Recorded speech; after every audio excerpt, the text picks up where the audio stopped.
It's 2 a.m. in Jerusalem. The king is fleeing. His son has stolen the throne. The city is in chaos. And David, 70 years old, barefoot, his head covered in shame, is walking toward the wilderness with a small band of loyalists. He turns to a man named Ittai, a foreigner, a Gittite from the land of the Philistines, and tells him, Go back. You owe me nothing. Save yourself."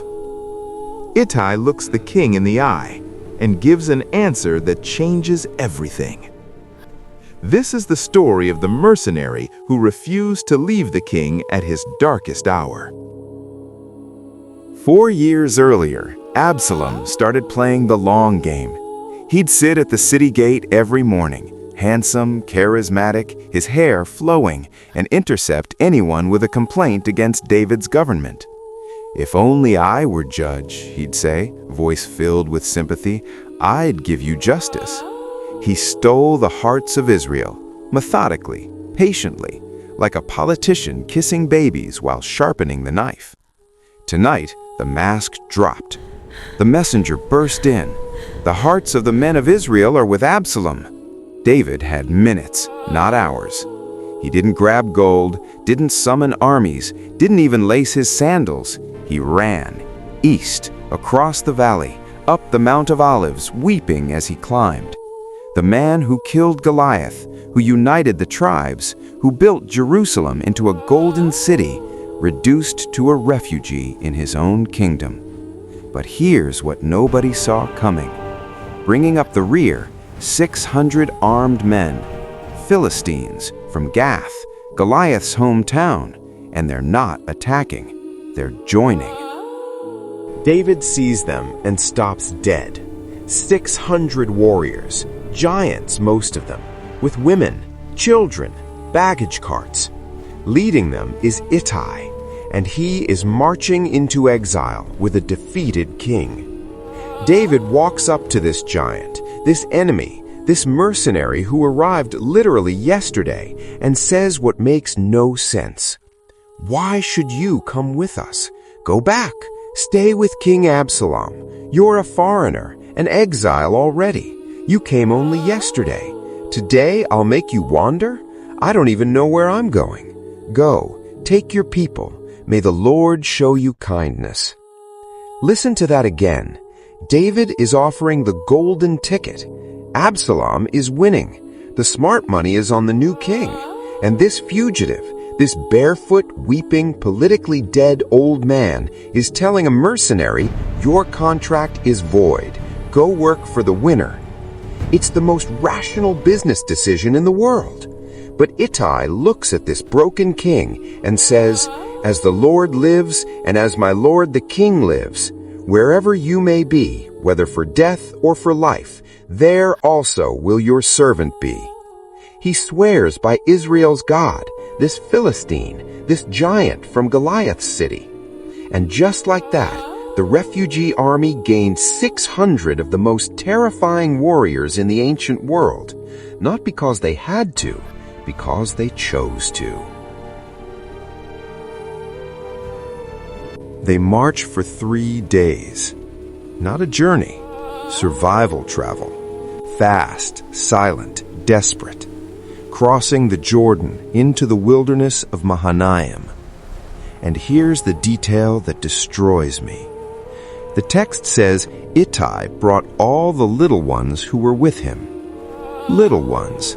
The Hebrew word is toph, the small, the vulnerable, the ones who slow you down. Some scholars think Ittai himself was a giant, maybe 7 feet, and these little ones were his regular-sized soldiers marching alongside the giants. Picture it. The massive Philistine commander, scarred from a dozen wars, adjusting his pace so a struggling mother doesn't get left behind, protecting Hebrew refugees while carrying a child on his shoulders.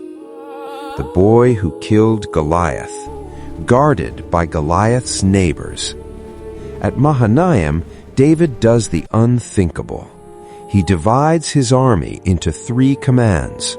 1/3 to Joab, his ruthless nephew.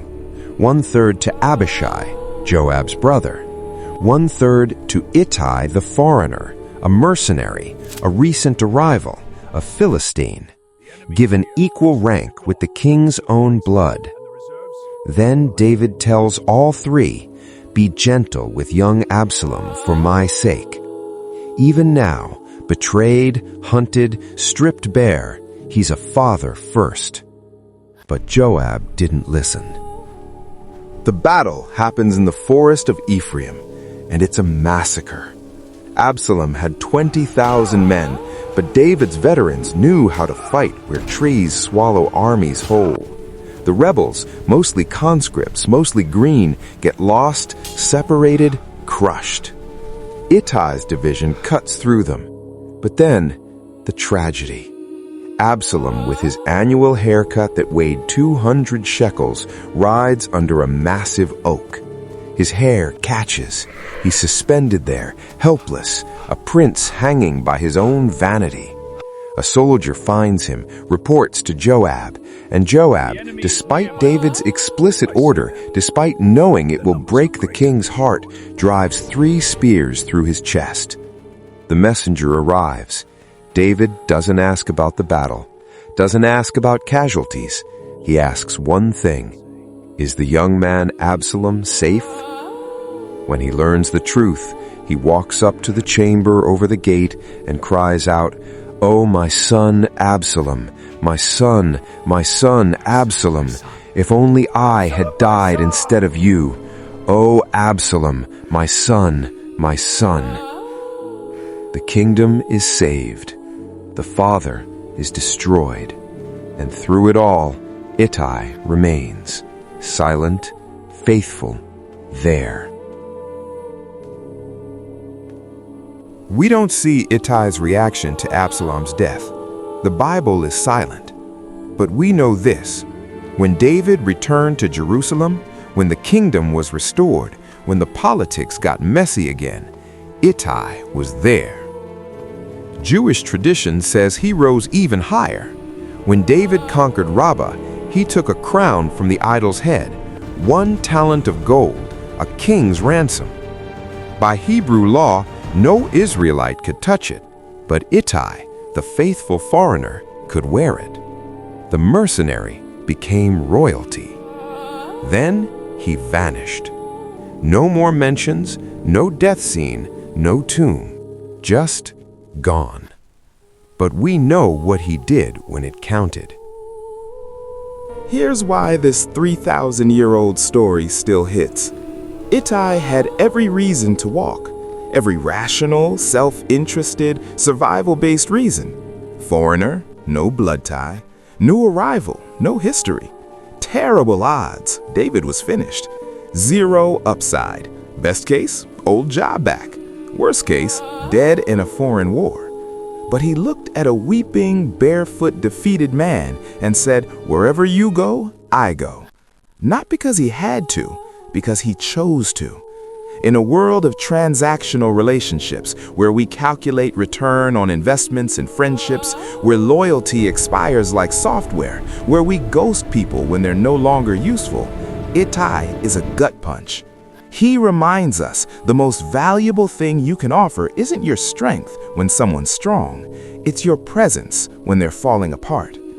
David inspired that, not by being perfect, he failed as a father, not by being powerful, he was running for his life, but by being kind. Years earlier, when David was a fugitive, he lived in Gath. He knew these people, he treated them with respect. That seed, planted in decency, watered in anonymity, bore fruit when his world burned.